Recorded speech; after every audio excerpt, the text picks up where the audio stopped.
കൃഷ്ണായ വാസുദേവായ ഹരയേ പരമാത്മനെ പ്രണതക്ലേശനാശായ ഗോവിന്ദായ നമോ നമഃ. സർവമംഗളമംഗല്യേ ശിവേ സർവാർത്ഥസാധികേ ശരണ്യേ ത്രയംബകേ ഗൗരി നാരായണീ നമോസ്തുതേ. ശ്രീ ദുർഗായൈ നമഃ. നമ്മൾ ഇന്ന് 5-ാം അധ്യായത്തിലേക്ക് കടക്കുകയാണ്. അപ്പോൾ ഇതിൽ ഭഗവതി ഇതിപ്പോൾ 3-ാമത്തെ കഥയാണല്ലോ. ആദ്യം നമ്മൾ മധുകൈടഭന്മാരെ മഹാകാളിയായി വന്ന് താമസ രൂപിണിയായി വന്ന് വധിച്ചത് കണ്ടു. പിന്നെ മഹിഷാസുരനെ രാജസ ഗുണമെടുത്തിട്ട് രജോ ഗുണമെടുത്ത് മഹാലക്ഷ്മിയായി വന്ന് വധിച്ചു. ഇനിയിപ്പോൾ ഇതിൽ സുംഭനെയും നിസുംഭനെയും 2 അസുരന്മാരെ സരസ്വതിയുടെ അതായത് സത്വഗുണം എടുത്തിട്ട് സരസ്വതി രൂപത്തിൽ വന്ന് നിഗ്രഹിക്കും എന്നാണ് ഇതിലേട്ടോ ഈ കഥ. അപ്പോൾ നമ്മളിതിൽ പറയാൻ പോകുന്നത് എങ്ങനെയാണെന്ന് വെച്ചാൽ, അതായത് സുമേധസ് മഹർഷി സുരഥനോട് ഈ എങ്ങനെയാണ് സത്വഗുണം സ്വീകരിച്ച് അവതാരം ചെയ്ത് എങ്ങനെയാണ് സുംഭസന്മാരെ കൊന്നതെന്നാണ് ഇനി പറയാൻ പോണത് പല അധ്യായങ്ങളിലായിട്ട്. അപ്പോൾ നമുക്ക് ആദ്യത്തെ 2 ശ്ലോകം ഒന്നിച്ചാണ് ചെയ്യണത് എളുപ്പം. അതുകൊണ്ട് ആദ്യത്തെ 2 ശ്ലോകം ഒന്നിച്ച് ചെയ്യാം. ഞാനത് വായിക്കാം. പുരാ സുംഭനി സുംഭാഖ്യാവസുരൗ ഘോരദർശനൗ അപ്രാപ്തയൗവനാവേവ ചേരതുസ്തപ ഉത്തമം വർഷാണാമയുതം രാജൻ ദിവ്യം വിസ്മാപനപ്രദം നിരാഹാരൗ മഹാരാജ പുഷ്കരേ ലോകപാവനേ. സുംഭന്മാരുടെ തപസ്സിനെ പറ്റിയാണ് കേട്ടോ പറയണത് ആദ്യം. അപ്പോൾ ഞാനത് പോണതിന് മുമ്പ് പറയാം. എന്താ അറിയോ, സുംഭനും നിസുംഭനും കശ്യപൻ്റെയും ധനുവിൻ്റെയും മക്കളാണ്, ദാനവന്മാരാണ്. അതായത് കശ്യപന് ദിതി, അതിഥി, ധനു, പിന്നെ ഉണ്ട് കുറേ. പക്ഷെ എന്തായാലും നമുക്കിപ്പോൾ അറിയേണ്ടത് ദിതി, അതിഥി, പിന്നെ വേറൊരു വൈഫിൻ്റെ പേരാണ്, പത്നിയുടെ പേരാണ് ധനു. അപ്പോൾ നമ്മൾ അതിഥിയുടെ മക്കളെയാണ് ആദിത്യന്മാർ അല്ലെങ്കിൽ ദേവന്മാരെന്ന് പറയണത്. ദിതിയുടെ ദൈത്യന്മാർ അസുരന്മാരാണ്. ധനു അസുരസ്ത്രീയാണ്. അപ്പോൾ ധനുവിൻ്റെ മക്കളും അസുരന്മാരാണ്, പക്ഷെ ദാനവന്മാരാ പറയും. ദിതിയുടെ മക്കളെ ദൈത്യന്മാരെന്നും അസുരന്മാരാണ്, ധനുവിൻ്റെ മക്കളെ ദാനവന്മാരെന്ന് പറയും. അപ്പോൾ ദാനവന്മാരും ദൈത്യന്മാരും അസുരന്മാരാണ്. അപ്പോൾ നമ്മൾ കണ്ടുല്ലോ, ദിതിയുടെ മക്കളല്ലേ മറ്റേ ഹിരണ്യാക്ഷനും ഹിരണ്യകശിപും ഒക്കെ. പക്ഷേ ഇവിടെ സുംഭനും നിസുംഭനും കശ്യപൻ്റെയും ധനുവിൻ്റെ മക്കളാണ്, ദാനവന്മാരാണ്, പക്ഷെ അസുരന്മാരാണ്. അത് പറയാം. എന്നിട്ട് ഇനി നമുക്ക് നോക്കാം. അതായത് സരസ്വതി ദേവി അവതരിക്കാനുണ്ടായ കാരണം തന്നെ പറയാൻ വേണമെങ്കിൽ. അപ്പോൾ നമുക്ക് അർത്ഥം നോക്കാം. ഹേ രാജൻ, അതായത് സുമേധസ് മഹർഷി സുരഥ മഹാരാജാവിനോടും മറ്റേ വൈശ്യനോടും പറയാണ്. പുരാ പണ്ട് സുംഭനിസുംഭാഖ്യൗ അസുരൗ സുംഭൻ നിസുംഭൻ എന്നു പേരോടുകൂടിയ 2 അസുരന്മാർ തപഹ ചേരതു, അതായത് തപസ്സനുഷ്ഠിച്ചു, ആ തപസ് ആചരിച്ചു. ചേരതു പറഞ്ഞാൽ ഇവിടെ ആചരിച്ചു. തപസ് ആചരിച്ചു മീൻസ് തപസ് ചെയ്തു എന്നർത്ഥം. എന്തിനാ അവർ തപസ് ചെയ്തത്? ഘോരദർശനവും, അതായത് ഘോരമായിട്ടുള്ള ഉദ്ദേശത്തോടെ, നല്ല ഉദ്ദേശത്തല്ല, ഒരു ഉദ്ദേശശുദ്ധിയില്ല, അങ്ങനെയാണ് തപസ് ചെയ്തത്. അതാണ് ഘോരദർശനം വെച്ചാലോ, മുമ്പിൽ ഘോരമായിട്ടുള്ള കാര്യങ്ങൾ അല്ലെങ്കിൽ ദുഷ്ടതയുള്ള കാര്യങ്ങൾ മുമ്പിൽ കണ്ടുകൊണ്ട്, അല്ലെങ്കിൽ ചീത്ത ഉദ്ദേശം മനസ്സിൽ കണ്ടുകൊണ്ട് ആണ് അവർ തപസ് ചെയ്തത്. അതായത് എന്താ അവർ ശരിക്കും മോഹിച്ചിട്ടുണ്ടോ? സ്വർഗവും ഭൂമിയും പാതാളവും 3 ലോകവും കീഴടക്കണം എന്നാണ് മോഹം. ആ ഒരു മോഹത്തോട് കൂടിയിട്ട് തന്നെയാണ് അവർ തപസ് ചെയ്തത്. ത്രിലോകങ്ങളും കീഴടക്കാനുള്ള ആഗ്രഹത്തോട് കൂടിയിട്ട് ക്രൂരമായ ഉദ്ദേശത്തോടെ തപസ് ചെയ്തു.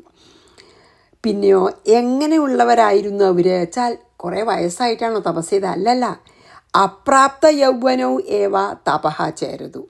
അതായത് ബാല്യം, അപ്രാപ്ത യൗവനം, യൗവനത്തിൽ എത്തിയിട്ടില്ല. യൗവനത്തിൽ എത്രതിന് മുമ്പ് ബാല്യമല്ലേ, കൗമാരം എന്നൊക്കെ പറയാം. എന്നാലും എന്തായാലും ബാല്യത്തിൽ തന്നെ അവർ പിന്നെ തപസ് തുടങ്ങി. എന്താ കാരണം അറിയോ? ഞാൻ കുറേ കാലം തപസ് ചെയ്യാലോ, എത്ര വേണമെങ്കിൽ തപസ് ചെയ്യാം.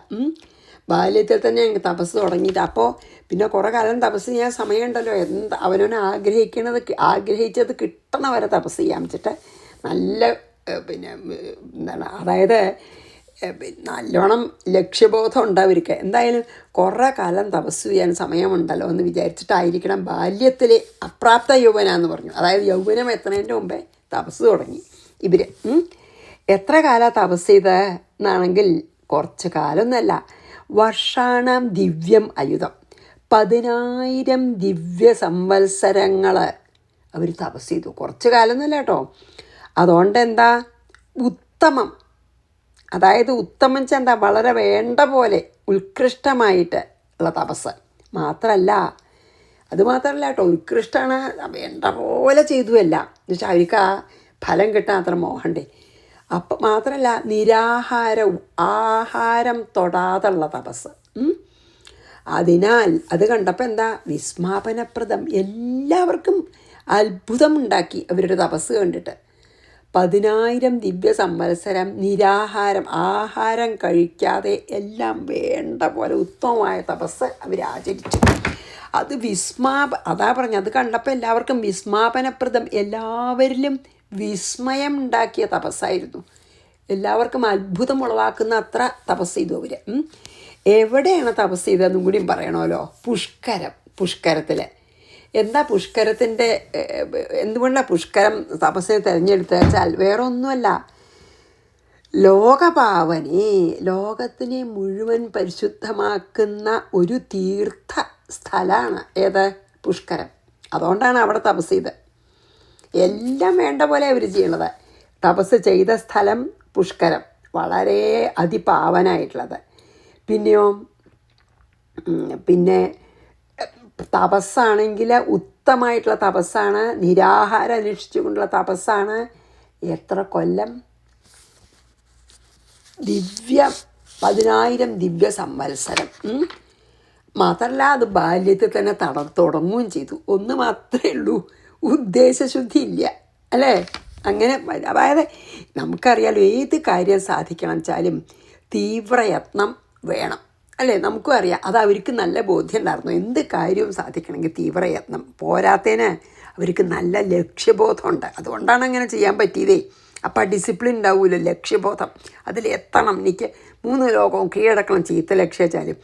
അതുകൊണ്ടാണ് ബാല്യത്തിൽ തന്നെ തുടങ്ങിയിട്ട് തപസ്. മാത്രമല്ല അവർ കേട്ടിട്ടുണ്ട് എന്ത്? തപോന്ന അനശനാത് പരം, അതായത് പട്നി കിടക്കുന്ന പോലെ ഉത്കൃഷ്ടമായ തപസ് വേറെ ഇല്ല എന്നും അവർക്കറിയാം. അതുകൊണ്ടാണ് പട്നി കിടന്ന് തപസ് ചെയ്തത്. അങ്ങനെ നിരാഹാരം അനുഷ്ഠിച്ച് 10,000 ദിവ്യ സംവത്സരങ്ങളെ ഏറ്റവും പരിശുദ്ധമായ തീർത്ഥസ്ഥലമായ പുഷ്കരത്തിൽ തപസ് അനുഷ്ഠിച്ചു അവർ. അതായത് തപസ് പോലെ കാര്യം സാധിക്കാൻ മറ്റെന്താ ഉള്ളത്? അതുകൊണ്ടാണ് അവർ പിന്നെ അങ്ങനെ തപസ്സിന് പുറപ്പെട്ടത്. അപ്പോൾ എന്താണ് ഈ സുമേധസ് മഹർഷി സുരഥനോട് പറയുകയാണ്. അപ്പോൾ സുരഥന് ദുഃഖമാണല്ലോ, വലിയ ദുഃഖമില്ലേ അവരൊക്കെ ആട്ടിപ്പറഞ്ഞയച്ചു എന്ന്. അതുപോലെ തന്നെയാണ് ഇപ്പോൾ ദേവന്മാരെ ആട്ടിപ്പറഞ്ഞയക്കണത് അല്ലേ? അപ്പോൾ എന്താ പറയണമെന്ന് വെച്ചാൽ സുമേധ മഹർഷി ഇൻഡയറക്റ്റ്ലി പറയുകയാണ് സുരഥനോടെ, തപസ്സുകൊണ്ട് സാധിക്കാതെ ഒരു കാര്യമില്ല, അപ്പം അങ്ങും തപസ് ചെയ്തോളൂ എന്ന്. അത് സത്യം പറഞ്ഞാൽ സുരഥനോട് മാത്രമല്ല നമ്മളോടൊക്കെ പറയണതാണ്. എന്ത് ദുഃഖമുണ്ടെങ്കിലും അതിന് ശാന്തി വരാൻ ഒരേ ഒരു വഴിയുള്ളൂ, ഭഗവാനെ തീവ്ര ഭക്തിയോട് കൂടിയിട്ട് നമുക്ക് ആ ദുഃഖം തീരുന്നവരെ പ്രാർത്ഥിക്കുക. ഓഫ് കോഴ്സ് ഈ നിസുംഭനെയും പോലെ നമുക്ക് പിന്നെ എന്താണ് ഉദ്ദേശശുദ്ധി ഇല്ലാണ്ടൊന്നും അല്ലല്ലോ, ഉദ്ദേശശുദ്ധി ഇല്ലാണ്ടൊന്നും പാടില്ല. പക്ഷെ നമ്മൾ ദുഃഖം തീർക്കാനായിട്ട് നമുക്ക് നല്ലത് വരണമെന്ന് പ്രാർത്ഥിക്കാമല്ലോ. അപ്പോൾ ഉദ്ദേശശുദ്ധിയൊന്നും ചീത്തയല്ലെങ്കിൽ, ഉദ്ദേശിച്ച് ചീത്തയാണെങ്കിലും കൂടി തപസ് ചെയ്താൽ അത് കിട്ടുന്നത് നമുക്ക് കാണാൻ പോകും. അപ്പോൾ പിന്നെ ഉദ്ദേശശുദ്ധി നല്ലതാണെങ്കിൽ, ഉദ്ദേശത്തിന് ശുദ്ധി ഉണ്ടെങ്കിൽ തപസ്സിൻ്റെ ശക്തി എന്താ? അപ്പോൾ ശരിക്കും പറയാച്ചാൽ അപ്പോൾ ഈ ഒരു ശ്ലോകം കൊണ്ട് സുമേധസ് മഹർഷി എന്താണ് സുരഥനോട് പറഞ്ഞ്, അങ്ങയുടെ ദുഃഖം മാറും തപസ് ചെയ്തോളൂ എന്ന്. അതുതന്നെയാണ് നമുക്കുള്ള മെസ്സേജ്. എന്താ? എന്ത് ദുഃഖത്തിനും കരകയറാൻ തീവ്രമായിട്ട് തീവ്ര ഭക്തിയോടുകൂടി ഭഗവതിയെ തപസ് ചെയ്യൂ, അല്ലെങ്കിൽ പ്രാർത്ഥിക്കൂ എന്ന് തന്നെയാണ്. അതുകൊണ്ടാണ് എനിക്കത് വലിയ ഇഷ്ടമായി. ശരിക്കും ഇൻഡയറക്റ്റ്ലി നമ്മളോട് തന്നെ പറയണത് സുരതനോടും അതെ അല്ലേ. അപ്പം അത് കഴിഞ്ഞു. അപ്പം അത് രണ്ടും വായിച്ച് നമുക്ക് മൂന്നാമത്തേലേക്ക് പോവാം. പുരാസുംഭനിസുംഭാഖ്യാവസുരൗ ഘോരദർശനൗ അപ്രാപ്തയൗവനാവേവാചേരതുസ്തപ ഉത്തമം വർഷാണാമയുധം രാജൻ ദിവ്യം വിസ്മാപനപ്രദം നിരാഹാരൗ മഹാരാജ പുഷ്കരേ ലോകപാവനേ. മൂന്നാമത്തെ ശ്ലോകം.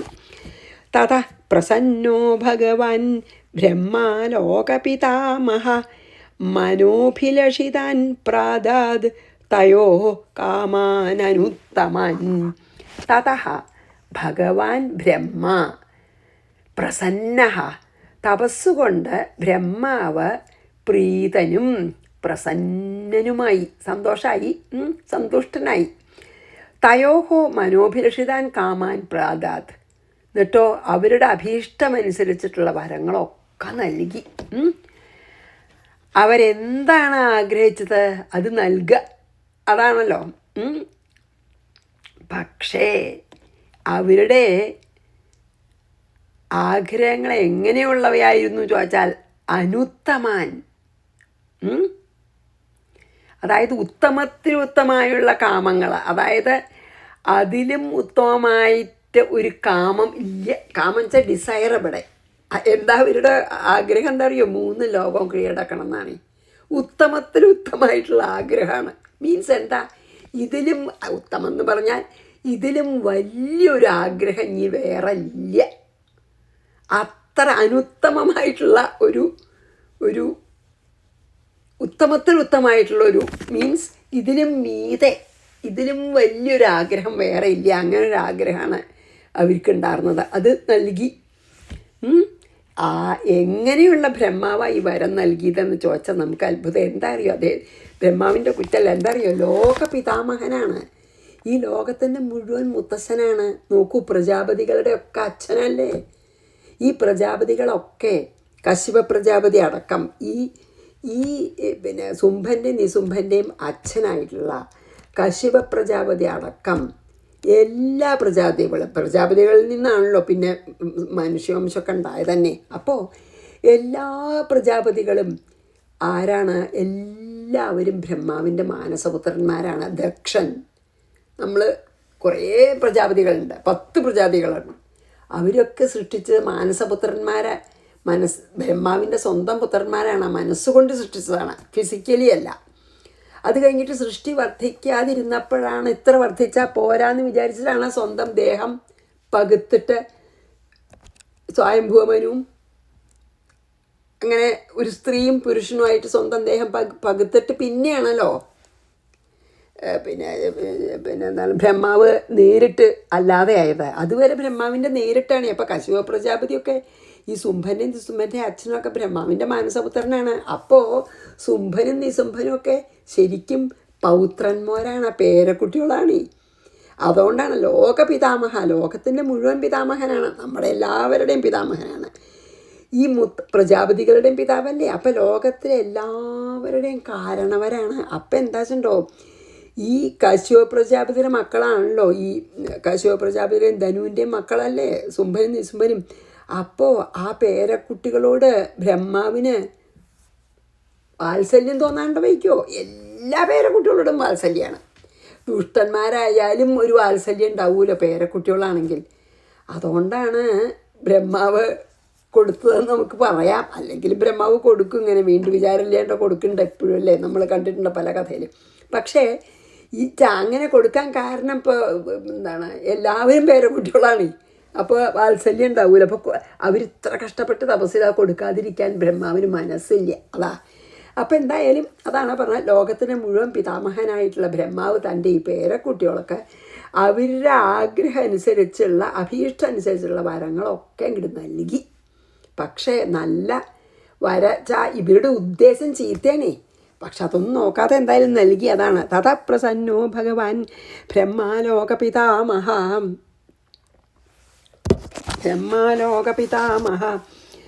മനോഭിലഷിതാൻ പ്രാതാത് തയോഹോ കാമാൻ അനുത്തമാൻ. ഇനി 4ാമത്തെ ശ്ലോകം. തഥ സുംഭനിസുംഭാഭ്യാവ മസുരാഭ്യം ശചീപതേ ത്രൈലോക്യം യജ്ഞഭാഗശ്ചാഹൃതാ ബലമതാശ്രയാത്. പിന്നെന്താണ്, ഈ ഇതങ്ങട് കിട്ടിയ നിമിഷം എന്ത് ചെയ്തു അവർ?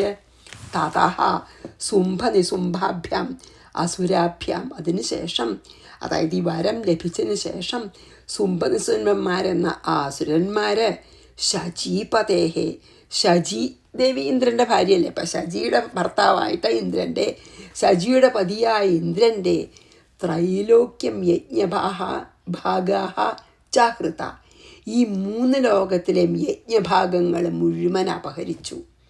അതായത് ഇന്ദ്രനാണ് ഈ 3 ലോകത്തിലത്തെയും യജ്ഞം മുഴുവൻ കൊടുത്ത. പിന്നെ ഇന്ദ്രൻ മുഖാന്തരമാണ് വിഷ്ണുവിന് പോണത്. അപ്പോൾ അത് മുഴുവൻ, അല്ലെങ്കിൽ ദേവന്മാർ, ഇന്ദ്രനെല്ലാം മുഴുവൻ മിത്രനും വരുണനും ഒക്കെ നമ്മൾ കൊടുക്കും യജ്ഞഭാഗം. പക്ഷേ എന്തായാലും ദേവന്മാർ മുഖാന്തരമാണ് അത് പിന്നെ മഹാവിഷ്ണുവിലേക്ക് പോവുക എപ്പോഴും. അത് മുഴുവൻ അപഹരിച്ചു. അങ്ങനെ ചെയ്യാൻ എന്താ കാരണം അങ്ങനെ ചെയ്യാൻ? നല്ല ധൈര്യത്തിൽ പോയിട്ട് ഈ 3 ലോകങ്ങളിലത്തെയും എല്ലാ യജ്ഞഭാഗങ്ങളും അപഹരിച്ചു വെച്ച് പറഞ്ഞാൽ അതിനെന്താ പിൻബലം? എന്താ? ബലമതാശ്രയാത്. ഈ മുത്തശ്ശൻ്റെ കയ്യിൽ നിന്ന് ലഭിച്ച വരത്തിൻ്റെ മതം കൊണ്ട്, ബലമതാശ്രയാത്, ആ മുത്തശ്ശൻ കനിഞ്ഞു നൽകിയ ആ വരം ലഭിച്ചതിൻ്റെ മതം കൊണ്ട് അതിൻ്റെ അർത്ഥം എന്താ? അവർ സർവശക്തരാണ് എന്ന അഹങ്കാരം കൊണ്ട് ആണ് ഇത് ചെയ്തത്. അതായത് ദേവേന്ദ്രൻ്റെ എല്ലാം അവങ്ങൾ അപഹരിച്ചു.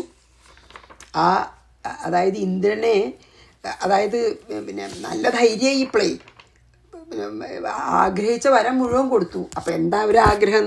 ത്രൈലോക്യം മുഴുവൻ സ്വന്താക്കണം, ഞങ്ങളുടെ അധികാരത്തിലാവണം 3 ലോകം മുഴുവൻ എന്നാണ്. അപ്പോൾ പിന്നെ ഇന്ദ്രനെ പേടിക്കാനില്ലോ, വരം കിട്ടിയല്ലോ. അതുകൊണ്ട് ആ വരത്തിൻ്റെ ബലത്തിലാണ്, ആ വരത്തിൻ്റെ അഹങ്കാരത്തിൽ, ഞങ്ങൾ സർവശക്തരാണെന്നുള്ള അഹങ്കാരം കൊണ്ടാണ് പോയിട്ട് ഈ യജ്ഞഭാഗമൊക്കെ അപഹരിച്ചത്. ആരുടെ? സജീവതിയായിട്ടുള്ള ഇന്ദ്രൻ്റെ. ഇനി നമുക്ക് 5 ചെയ്യാട്ടോ, 4 വായിച്ചിട്ട്. തഥ സുംഭനിസുംഭാഭ്യാമസുരാഭ്യം ശചീപതേ ത്രൈലോക്യം യജ്ഞഭാഗശ്ച ഹൃതാ ബലമതാശ്രയാത്. അതായത് ദേവേന്ദ്രൻ്റെ 3 ലോകത്തിലത്തെ യജ്ഞഭാഗങ്ങൾ മുഴുവൻ അപഹരിച്ചു. കഷ്ടമില്ലേ അല്ലേ?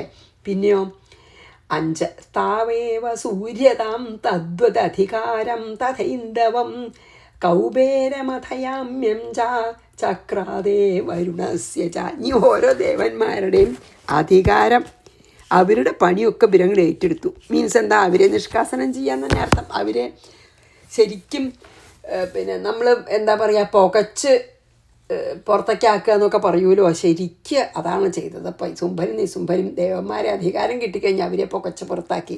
എന്താ ചെയ്യണം അതിലൊന്നും പറയാം. ഈ ത്രൈലോക്യം സ്വന്തമാക്കിയതിന് ശേഷം എന്താ അവർ ചെയ്തത്? തൗ ഏവ സൂര്യതാം ചക്രാതെ,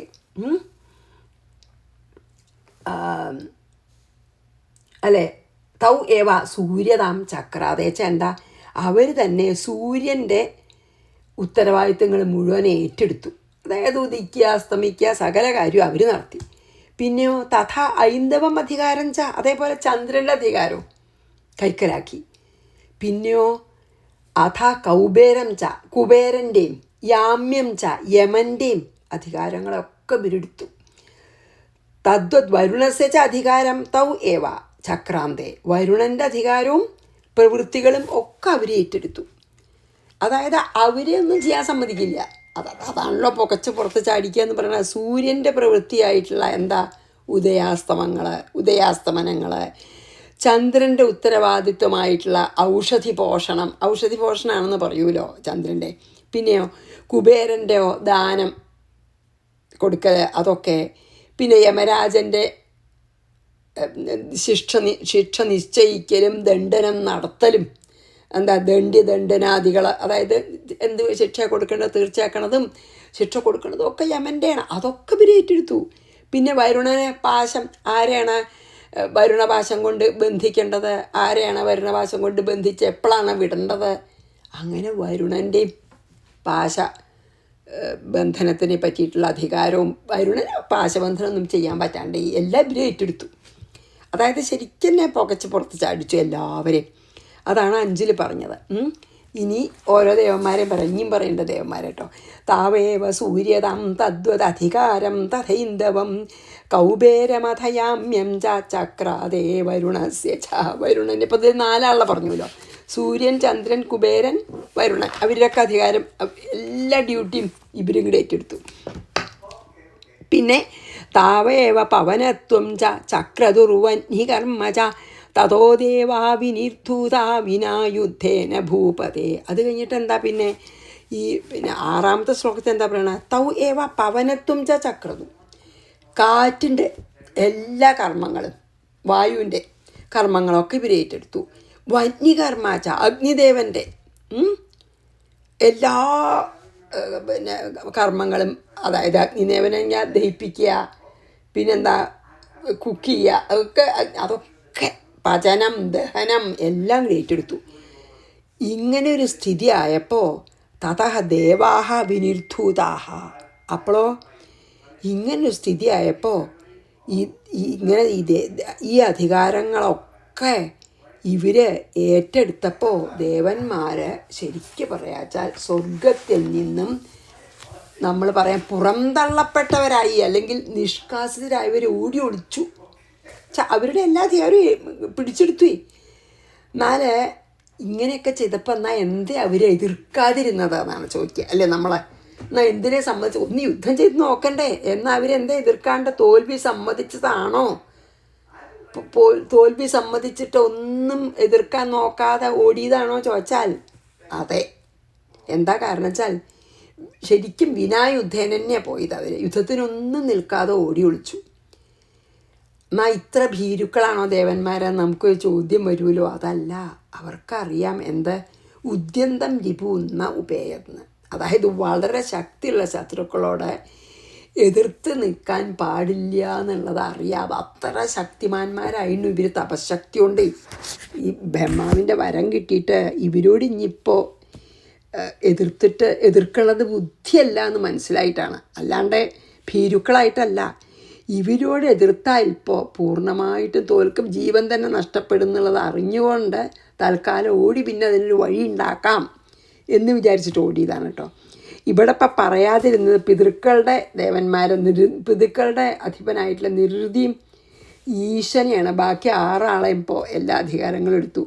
നിരുതി രാക്ഷസനാണത്രേ, അതുകൊണ്ടാവും ബിരാസുരന്മാരല്ലേ, അതുകൊണ്ടാവും നിരുതിയുടെ അധികാരമൊന്നും എടുത്തില്ല പിതൃക്കളുടെ. പിന്നെ ഈശന് പിന്നെ എന്താ പറയുക, ശിവന് ഇതുണ്ട്, എന്താ പറയുക, വരമുണ്ട്. അപ്പോൾ അതുകൊണ്ടായിരിക്കണം. എന്തായാലും അത് രണ്ടേ പറയായുള്ളൂ, ബാക്കി 6 ദേവന്മാരെയും പറഞ്ഞു കേട്ടോ. ഇനി അപ്പം എന്താ ഇവരിപ്പോൾ സ്വർഗത്തിൽ നിന്ന് നിഷ്കാസിതരായിച്ചാൽ അവർ കംപ്ലീറ്റ്ലി പുറന്തള്ളപ്പെട്ടു. അവർ സ്വർഗത്തിൽ നിന്ന് ആട്ടി ഓടിച്ചു. അവരൊന്നും ഒരു യുദ്ധത്തിന് പോലും നിൽക്കാതെ പേടിച്ച് ഓടിപ്പോയി എന്നാണ് പറഞ്ഞിട്ട്. അപ്പം നമുക്ക് 6 വായിച്ച് 7 കൂടിയും ചെയ്യാം. താവേവ പവനത്വം ചക്രതുർവന്നി കർമ്മ തതോ ദേവാ വിനിർധൂതാ വിനായുദ്ധേന ഭൂപതേ ഇന്ദ്രശച്യന്വിതസ്തസ്മാത് ഭ്രഷ്ടരാജ്യ പരാജിത ഹൃദാധികാരാസ്ഥിതശാസ്താഭ്യം സർവേ നിരാകൃത. വല്ലാത്ത കഷ്ടത്തിലായി ഇവർ. എന്താ അറിയോ? തസ്മാത് അങ്ങനെ ഇന്ദ്ര പരാജിത ഭ്രഷ്ടരാജ്യ അഭൂത്. ഇങ്ങനെ ദേവേന്ദ്രൻ തോൽക്കുകയും പരാജിതനാവുകയും രാജ്യത്തിൽ നിന്ന് പുറന്തള്ളപ്പെടുകയും ചെയ്തു. അതായത് രാജ്യഭ്രഷ്ടും വന്നു, രാജ്യഭ്രഷ്ടായി, അതായത് രാജ്യം നഷ്ടപ്പെട്ടു, തോൽക്കും ചെയ്ത് അങ്ങനെ ആ ഒരു സ്ഥിതിയിലായി. പക്ഷേ ശച്യാഹ അതായത് ശചീദേവിയോട് കൂടിയിട്ടാണ് അവിടുന്ന് ഓടിപ്പോയതെന്നർത്ഥം. സർവേ ത്രിദശാഹ എല്ലാ ദേവന്മാരും താഭ്യം ഈ അസുരന്മാരാൽ ഹൃദാധികാരാഹ നിരാകൃതാഹ അധികാരം അപഹരിക്കപ്പെട്ടവരായി സ്വർഗത്തിൽ നിന്നും നിഷ്കാസിതരായി, അല്ലെങ്കിൽ എന്താ സ്വർഗഭ്രഷ്ടരായി തീർന്നു. ആര്? സകല ദേവന്മാരും. അതിഥിയുടെയും കശ്യപൻ്റെയും മക്കൾ മുഴുവൻ സ്വർഗത്തിൽ നിന്ന് ഓടിപ്പോണ്ടി വന്നു. ഈ ശുംഭൻ നിശുംഭൻ എന്ന ദാനവന്മാരാൽ എന്നാണ് കേട്ടോ. അപ്പോൾ ഇവർക്ക് ആദ്യം സ്വർഗം നഷ്ടപ്പെട്ടു. അങ്ങനെ നഷ്ടപ്പെട്ടിട്ടാണല്ലോ മഹിഷാസുരൻ അങ്ങനെ ചെയ്തിട്ടാണല്ലോ ദേവിയുടെ അടുത്ത് പോയി പ്രാർത്ഥിച്ചപ്പോൾ ദേവി മഹാലക്ഷ്മിയായി വന്ന് മഹിഷാസുരനെ കൊല്ലുന്നത്. അപ്പോൾ ഇവർ യുദ്ധത്തിന് നിൽക്കാത്ത അതുകൊണ്ട് തന്നെയാണ്. കാരണം ഇത്ര ശക്തിയുള്ള ഒരു ശത്രുവിനോട് യുദ്ധത്തിന് നിന്നാൽ ആപത്താണെന്ന് അവർക്ക് അറിയാം. അതിനും നല്ലത് കുറച്ചു കാലം അവിടുന്ന് നിഷ്കാസിതരായാലും ദേവിയെ പോയി പ്രാർത്ഥിച്ചാൽ ദേവി എന്താ വേണ്ടത് വെച്ചാൽ ചെയ്യും. ദേവി ഭക്തവത്സലയാണ്. ദേവി ഭക്തന്മാർക്ക് എന്താ വേണ്ടത് വെച്ചാൽ ചെയ്യും എന്നുള്ള ഉറപ്പുണ്ട് അവർക്ക്. അത്ര വിശ്വാസം ദേവി. അതുകൊണ്ടാണ് യുദ്ധത്തിനൊന്നും പോവാണ്ട് വിഡ്ഢിത്തം കാണിക്കാതെ ഇനി ദേവിയുടെ അടുത്ത് വന്ന് പ്രാർത്ഥിക്കുകയൊക്കെ ചെയ്യും. ഇപ്പം എന്തായാലും എല്ലാവരും സ്വർഗത്തിൽ നിന്ന് നിഷ്കാസിതരായിട്ട് ദുഃഖിതരായിട്ട് നടക്കുകയാണ് ഓടി ഒളിച്ചിട്ട് എന്ന് പറഞ്ഞ് നമുക്ക് നിർത്താം. ഇവിടെ 7 ഞാൻ ഒന്നും കൂടി വായിക്കാം. ഇന്ദ്രസച്യാന്വിതസ്തസ്മാത് ഭ്രഷ്ടരാജ്യപരാജിത ഹൃദാധികാരാസ്ത്രിദശാസ്താഭ്യം സർവേ നിരാകൃതാഃ. ശ്രീകൃഷ്ണാർപ്പണമസ്തു. സർവത്ര ഗോവിന്ദനാമ സങ്കീർത്തനം. ഗോവിന്ദ ഗോവിന്ദ. ഗുരുവായൂരപ്പ ശരണം. ശ്രീ ദുർഗായൈ നമഃ.